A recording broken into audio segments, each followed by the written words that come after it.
Ég ætlaði mér að flytja hér hefðbundna framsöguræðu með vantrausti.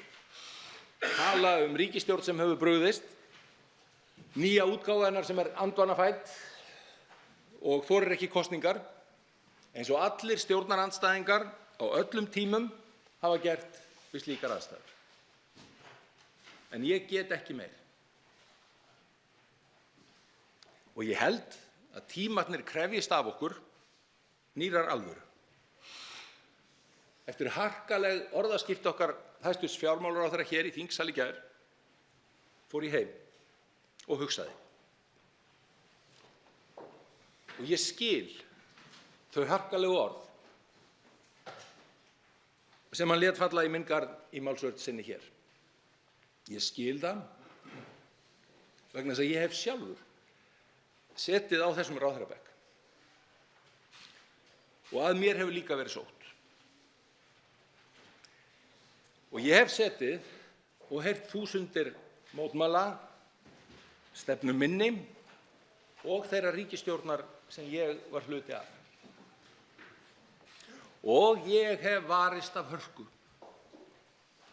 og verið algjörlega sannfærður að ég vissi best og að leiðin sem við hefðum valið væri svo eina rétta. Allir hlytu á endanum að sjá að ég hefði rétt fyrir mér. En ég get ekki horft fram hjá því að afleiðingin af þeirri afstöðu var það stærsta pólitíska tap Íslandssögunnar.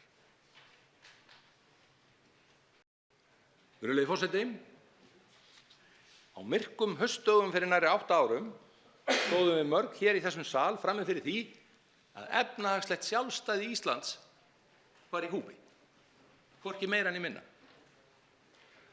Og almenningur gæti búist við því að viðbragð við þeirri stöðu væri fólkinu í þessum sal algerlega ofviða.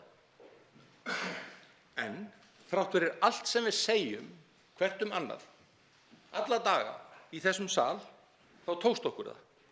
Og þessi 8 ár hafa einkennst af tvennu, skynsamlegum viðbrögðum allt það sem mestu hefur skipt, en hatursfullri og niðurrífandi stjórnmálaumræðu allt hitt.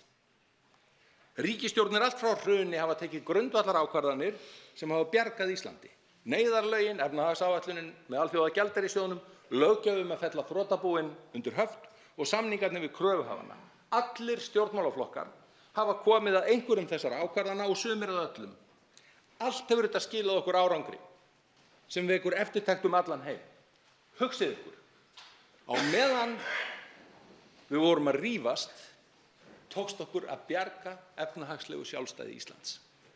Eigum við að leyfa okkur að láta okkur dreyma það hvað við getum gert ef við vinnum saman.